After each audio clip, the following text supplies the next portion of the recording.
What would make a millionaire businessman deliberately become homeless for 8 months? Living on railway platforms, eating from garbage, being kicked and ignored by thousands of people? The answer will shock you, and it might change how you see every stranger you pass on the street. This is the unbelievable true story of a social experiment that tested the very foundation of human honesty. And what he discovered about people will leave you speechless. Before we dive in, I'm curious, what city are you watching this from? Drop your city name in the comments below. And if you believe honesty still exists in this world, hit that subscribe button right now. Because this story will restore your faith in humanity, or destroy it completely. Let's find out which. Vikram Malhotra stood in his penthouse office overlooking Mumbai's skyline, staring at a number on a spreadsheet that made him physically ill. 43 lakh rupees. Gone. Stolen. Embezzled by his most trusted employee, a man he'd known for 12 years, a man he'd considered family. The CFO had vanished 3 days ago, leaving behind falsified records, empty accounts, and a company on the verge of collapse. This wasn't Vikram's first betrayal, just the most devastating one. At 42 years old, Vikram had built Malhotra Industries from nothing into a mid-sized manufacturing empire worth over 50 crore rupees. He employed 300 people, supported countless families, and had always prided himself on being a fair, generous employer. He'd given opportunities to people others wouldn't hire. He'd paid above market salaries. He'd treated workers with dignity and respect. And still, he'd been betrayed repeatedly throughout his career. 5 years ago, his business partner had stolen client lists and started a competing company. 3 years ago, his head of sales had been taking kickbacks from suppliers, inflating costs by 30%. Last year, his warehouse manager had been running a theft ring, selling inventory on the black market. And now this, his CFO, the man who would attended Vikram's daughter's wedding, who would been invited to family dinners, had systematically looted the company for 18 months. Vikram had reported each betrayal to the police, hired investigators, pursued legal action. Some culprits were caught, most weren't. The money was rarely recovered. But what haunted Vikram more than the financial losses was a deeper, more corrosive question. Was everyone dishonest? Was honesty just a mask people wore until opportunity for betrayal presented itself? Had his entire worldview, built on trust and faith in human goodness, been naive delusion? His wife, Priya, found him that evening still standing at the window. "You haven't moved in 4 hours," she said gently. "The lawyers are waiting for your call. The board wants a meeting. But more importantly, I'm worried about you. This betrayal hit you differently than the others." Vikram turned to her, his face showing a weariness that went beyond financial stress. "I'm tired, Priya. Tired of being the fool who believes in people. Tired of being proven wrong every time." "So what are you going to do? Become cynical? Stop trusting anyone? Build walls around yourself?" Priya asked. Vikram was quiet for a long moment. "No. I'm going to find out the truth. I'm going to test whether honesty exists at all, or whether it's just a fairy tale we tell ourselves." Priya looked concerned. "What do you mean?" Vikram's eyes had a strange intensity. "I'm going to conduct an experiment. A real-world test of human nature. And I'm going to find out, once and for all, if there's even one genuinely honest person in this city of 20 million souls." 2 weeks later, Vikram stood at Dadar railway station looking nothing like the millionaire businessman he was. He'd grown a beard, stopped grooming, wore deliberately tattered clothes purchased from a second-hand market, and carried a worn cloth bag containing minimal belongings. He looked, felt, and smelled like someone who would been homeless for months. His transformation was complete. Even his own security guard hadn't recognized him during a test run. The experiment's parameters were simple but extreme. Vikram would live as a homeless person for as long as it took to find one genuinely honest individual. He'd created scenarios to test honesty, dropping wallets with money and identification near people to see if they'd return them, asking for directions to places that didn't exist to see if people would admit they didn't know or make up answers, pretending to be sick to see if anyone would help without expectation of reward. He'd set up everything carefully. His wife and lawyer knew the truth. His company was being managed by a trusted board member who believed Vikram was taking an extended mental health break abroad. He had a secret phone hidden in his bag for emergencies. He'd rented a small storage unit for weekly showers and clothes changes when he needed to maintain basic health. But otherwise, he would live completely as a homeless person, experiencing the world from its lowest rung. The first day was jarring. Vikram had intellectually understood homelessness but had never experienced it viscerally. The way people's eyes slid over him without seeing him was immediate and shocking. He'd become invisible. The businessman who commanded rooms full of people, whose calls were returned immediately, whose presence meant something, that person had disappeared. In his place was a non-entity, a piece of urban scenery that people stepped around without acknowledgement. By the third day, Vikram conducted his first honesty test. He deliberately dropped a wallet containing 500 rupees and a fake ID card in front of a well-dressed couple at the railway station. He watched from nearby as they picked it up, looked inside, looked around briefly, then pocketed the money and threw the wallet in a trash bin. Test 1, failed. His scientific detachment wavered. These were people who clearly didn't need 500 rupees. But they took it anyway. Over the next 2 weeks, Vikram dropped wallets 23 times in various locations and circumstances. 23 times, the money disappeared. Sometimes people pocketed it quickly, furtively. Sometimes they took it openly, as if finding money was simply good fortune.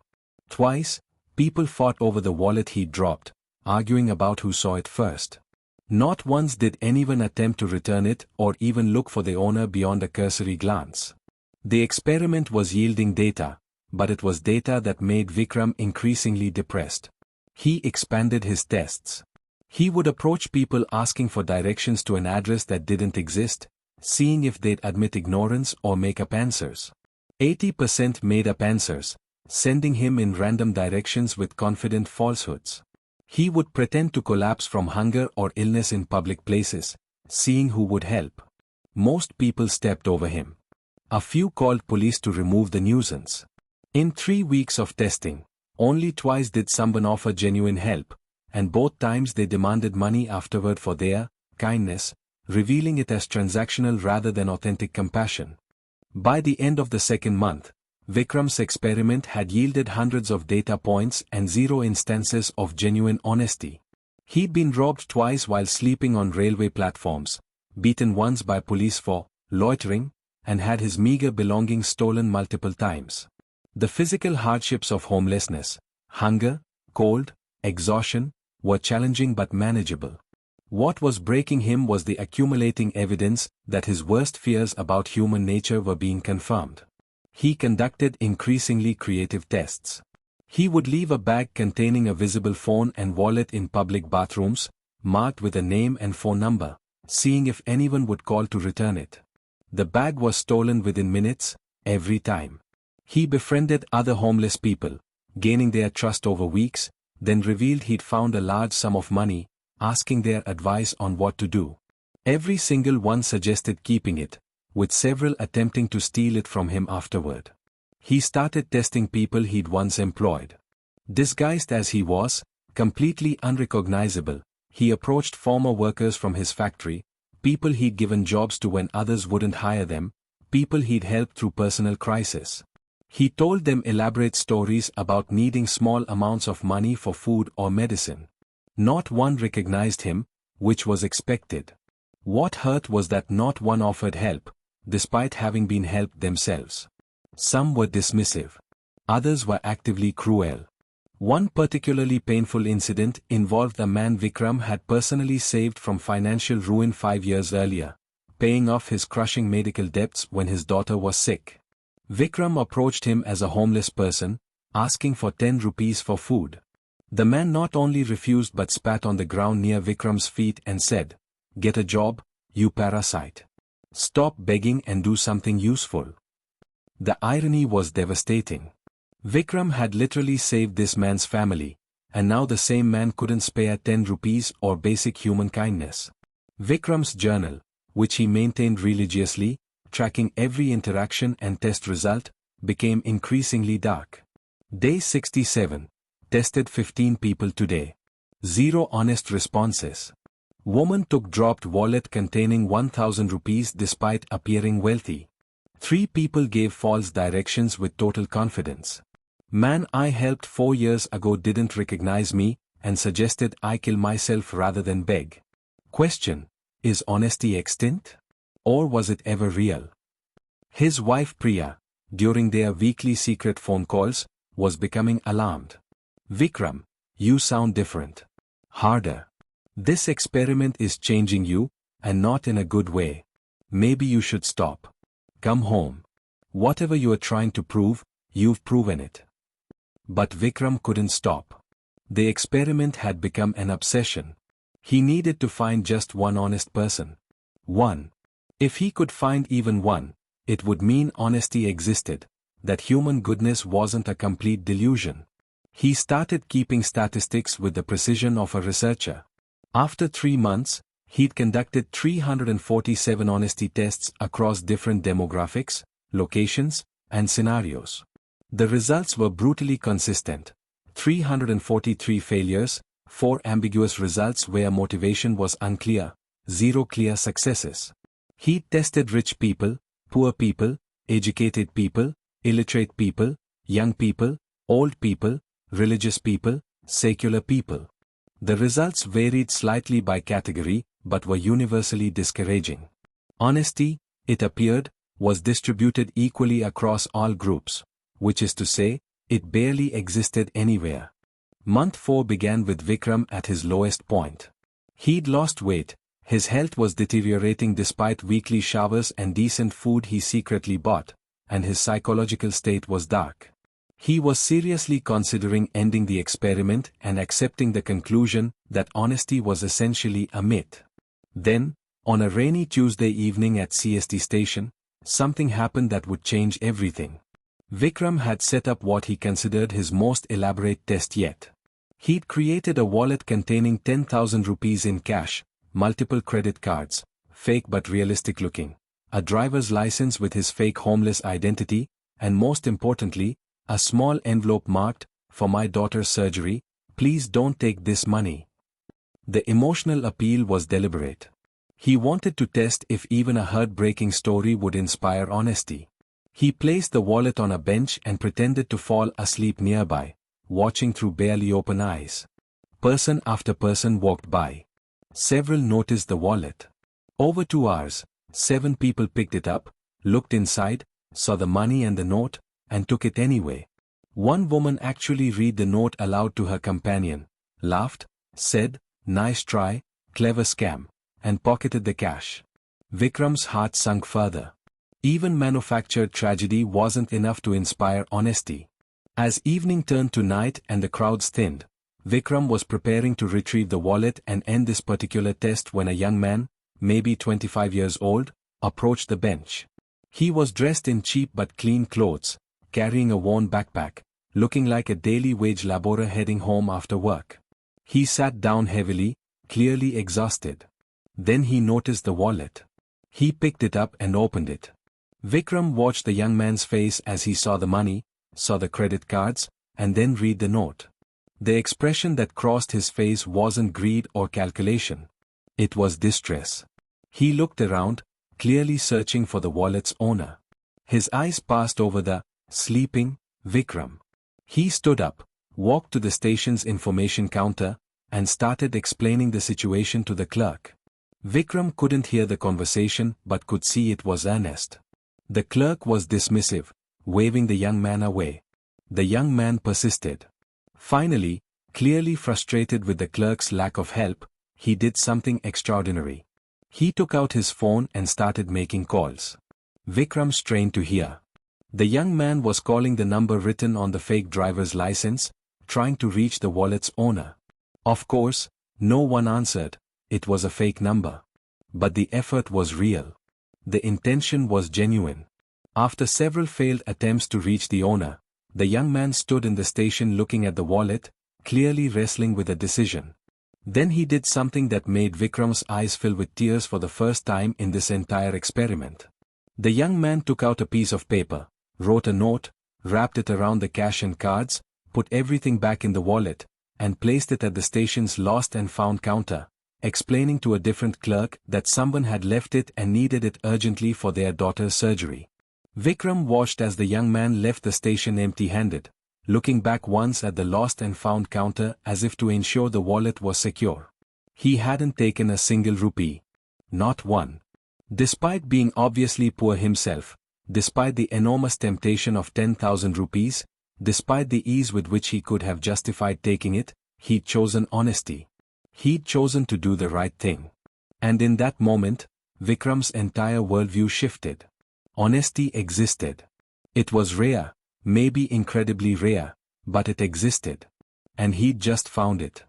Vikram immediately retrieved the wallet from the lost and found, explaining he was the owner. Then he followed the young man, maintaining distance, observing. The young man took a local train to Kurla, then walked 20 minutes through narrow lanes to a small Chawal building. Vikram watched from across the street as the young man climbed to the second floor and entered a small apartment. Through the window, Vikram could see a simple room, one main space with basic furniture, clothes hanging on a line, a small kitchen area. Over the next 3 days, Vikram observed the young man's routine with the thoroughness of a detective. His name, Vikram learned from neighbors he casually questioned, was Rahul Shinde. He worked at a printing press, earning about 12,000 rupees per month. He lived with his mother and younger sister. His father had died 3 years ago, leaving debts that Rahul was still paying off. Despite obvious financial struggles, Rahul maintained dignity, helped neighbors, and was universally respected in the community. Vikram conducted background checks through his lawyer, being careful to remain anonymous. Rahul's history was remarkably clean. No criminal record, not even a traffic violation. He dropped out of college when his father died to support his family, but had continued studying at night, working toward completing his degree. His employer gave him excellent references. His neighbors described him as helpful, honest, and hardworking. Everything about Rahul suggested that his honesty with the wallet wasn't an anomaly but a reflection of his character. But Vikram needed to be certain. He designed additional tests, each one more challenging than the last. He, accidentally, dropped money near Rahul at the railway station. Rahul called out to return it. He left a bag with valuable items near Rahul's printing press. Rahul turned it in to the owner. He even hired someone to offer Rahul a bribe to manipulate printing press orders.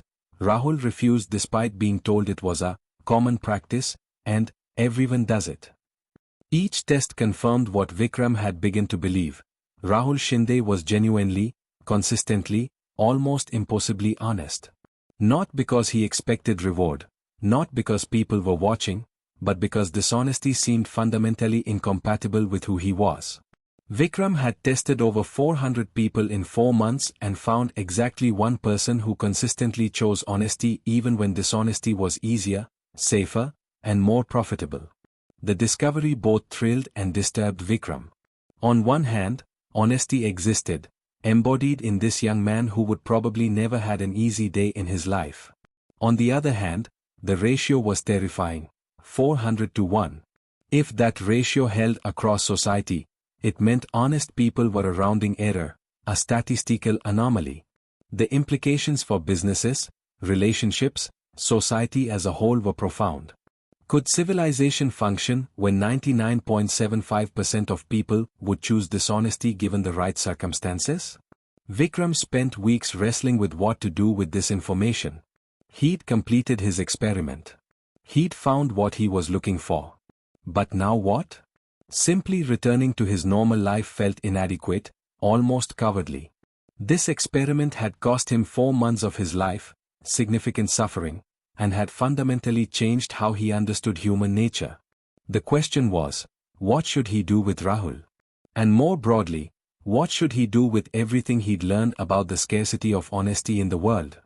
Vikram decided it was time to end his homeless charade and reveal himself to Rahul. But he wanted to do it carefully, in a way that wouldn't traumatize or humiliate the young man. He arranged for a meeting at a neutral location, a small cafe near Rahul's neighborhood, sending a formal letter to Rahul's home requesting his presence for a matter of significant importance regarding your honesty and character. Rahul arrived at the cafe looking nervous and confused, dressed in his best clothes, clearly unsure what this mysterious meeting was about. He didn't recognize Vikram, who was now clean-shaven, well-groomed, and dressed in business casual clothes. Vikram invited Rahul to sit, ordered chai for both of them, and began speaking. Mr. Rahul Shinde, 4 months ago, you found a wallet at CST station containing 10,000 rupees and a note about someone's daughter's surgery. Do you remember? Rahul's face showed immediate recognition and concern. Yes, I remember. I turned it into lost and found. Did the person get it back? Was the daughter okay? I tried calling the number but no one answered, and I was worried. His genuine worry about a complete stranger's fictional daughter told Vikram everything he needed to know about this young man's character. The daughter is fine, Vikram said gently. Because there was no daughter. The wallet was a test. And you were the only person who passed. He spent the next hour explaining the entire experiment, who he really was, why he'd done it, the 4 months on the streets, the 400+ tests conducted, and the devastating reality that Rahul was the only genuinely honest person he'd found. Rahul listened in stunned silence, his face cycling through disbelief, confusion, and finally, something like sadness. When Vikram finished, Rahul was quiet for a long moment. Then he said something Vikram hadn't expected. Sir, I'm honored that you think I'm honest, truly. But I'm also sad for you. To spend 4 months testing people, to see so much dishonesty, what did that do to your soul? And respectfully, sir, I have to say, your experiment was flawed. Vikram blinked, surprised. Flawed? How? Rahul chose his words carefully. You tested people in their worst moments, when they were anonymous, when they thought no one was watching, when they believed there would be no consequences. That's not when most people are honest. Most people are honest when they're in community, when they're accountable, when honesty is expected and dishonesty has social costs. You removed all those factors, Rahul continued. You made dishonesty easy and consequence-free. So yes, you found that most people will be dishonest under those specific conditions. But does that mean they're dishonest in their actual lives, with their families, in their communities, in their businesses? I don't think your experiment tested honesty. I think it tested what people do when they think they can get away with dishonesty. Those are different things. Vikram sat back, struck by this perspective. Rahul wasn't done. And sir, with respect to your losses in business, yes, you've been betrayed. But how many employees have you had over the years? Hundreds? Thousands? And how many betrayed you? 5? 10? Even 20? That means hundreds or thousands didn't betray you. They did their jobs honestly, day after day, year after year. But you are not counting them. You are only counting the betrayers. That's like testing 1,000 apples, finding 3 rotten ones, and declaring that all apples are rotten. The simple wisdom of this response shook Vikram.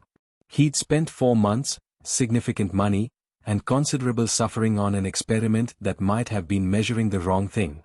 So why didn't you take the money from the wallet? Vikram asked. According to your logic, you could have. It was anonymous, consequence-free, easy. Rahul smiled slightly. Because I have to live with myself, sir. I don't stay honest because of external consequences. I stay honest because dishonesty makes me someone I don't want to be. That's internal, not external. But sir, Rahul added, I'm also poor. 10,000 rupees would change my life. I was tempted. Very tempted. I thought about my mother's medical bills, my sister's education, our debts. For maybe 30 seconds, I seriously considered taking that money. I'm not some perfect saint. I'm just someone who, on that day, in that moment, chose to be the person I want to be rather than the person circumstances were pushing me to be. Tomorrow, In different circumstances, I might make a different choice. Honesty isn't a permanent state.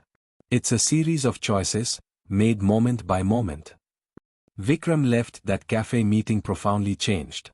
Rahul's perspective had reframed everything. The experiment hadn't been a complete failure, but it had been asking the wrong question.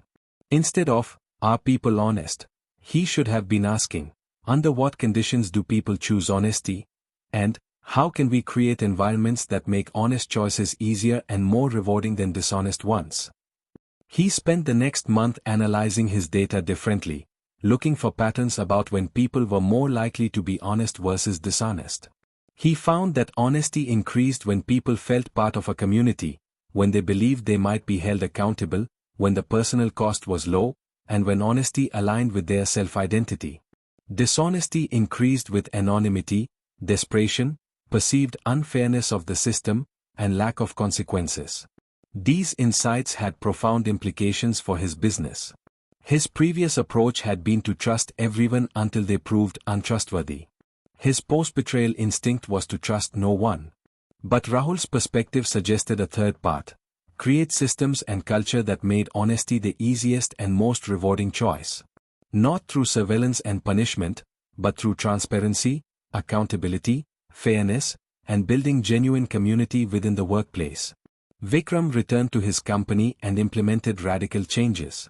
He made financial data transparent to all employees, showing exactly how resources were allocated and profits distributed. He created flat hierarchies where decisions were made collectively rather than unilaterally. He implemented peer review systems where employees evaluated each other's integrity, creating social accountability. He paid wages high enough that financial desperation didn't tempt people toward dishonesty. The changes were risky and expensive. His board was skeptical. But within 18 months, internal theft and fraud had decreased by 70%. Employee satisfaction increased dramatically. Productivity improved.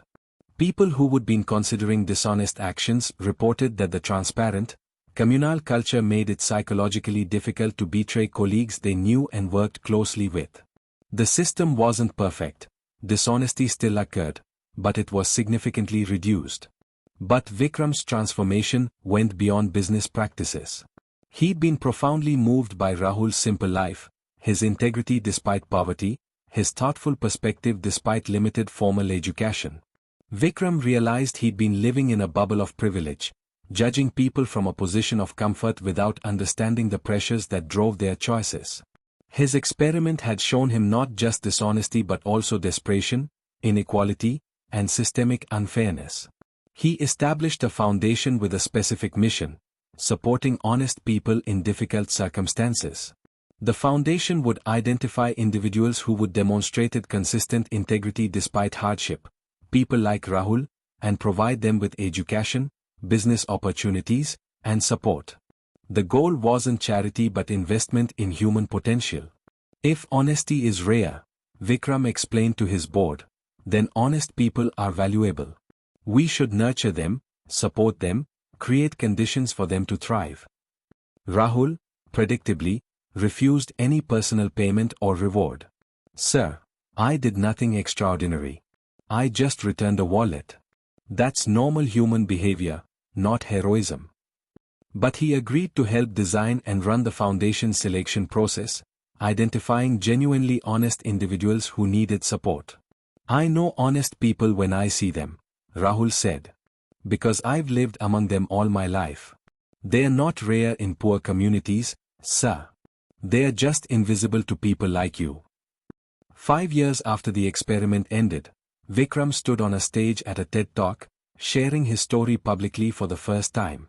The video would eventually go viral, reaching millions, sparking global conversations about honesty, trust, and social systems.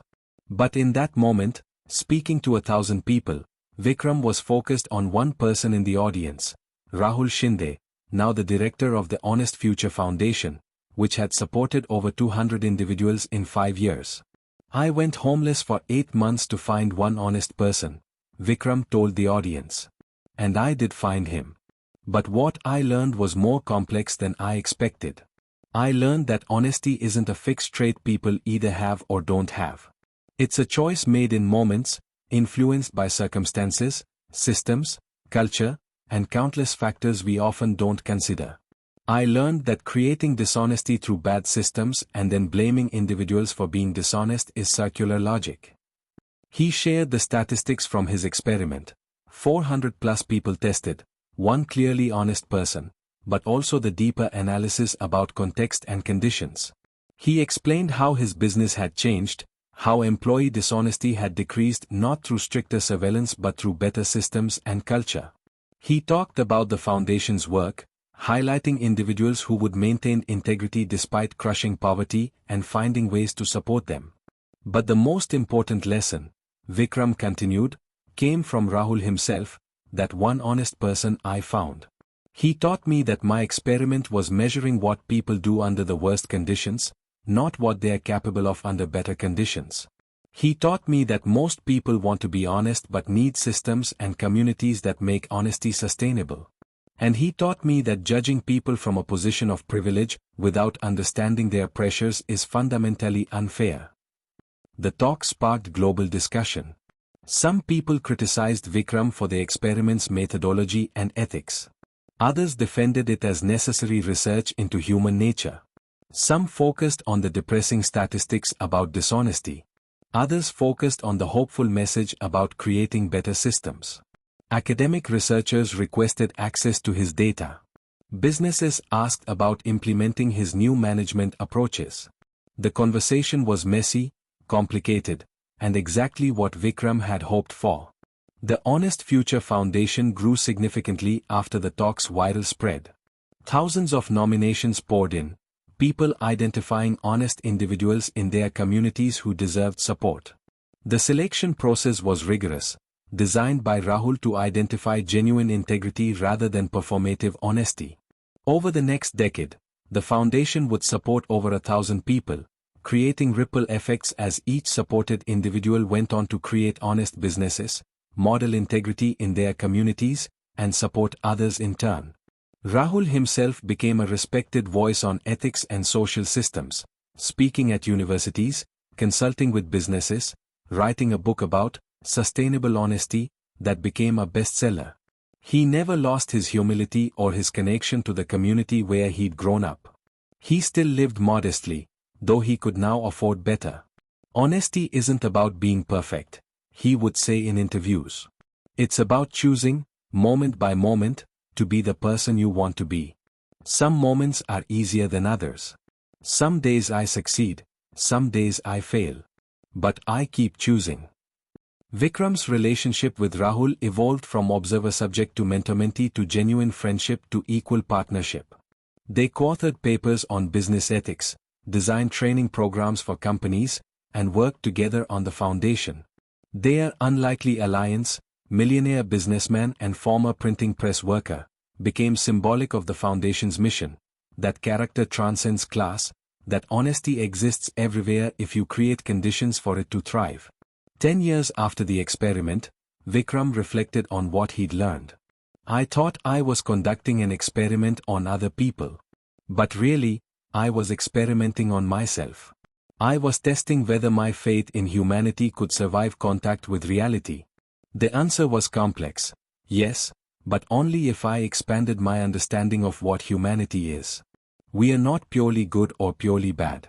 We are contextual, influenced by systems and circumstances, capable of both extraordinary honesty and shocking dishonesty. Finding Rahul wasn't the end of the experiment, Vikram concluded in his journal's final entry. It was the beginning of understanding.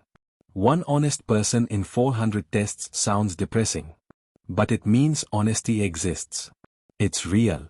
It can be found, nurtured, supported, and spread. And if we create systems and communities that reward honesty and make dishonesty difficult and socially costly, we can change that ratio. We can create a world where honest people aren't rare exceptions but common reality. That's the work of a lifetime. And it's work worth doing. The foundation continues today, now operating in 12 countries, having supported over 5,000 individuals. Rahul still directs it, still maintaining his integrity, still choosing moment by moment to be the person he wants to be. And Vikram, now in his 50s, still considers his 8 months on the streets the most valuable education of his life. Not because it confirmed his fears about human dishonesty, but because it taught him that honesty is possible, precious, and worth fighting for, one choice, one person, one system at a time.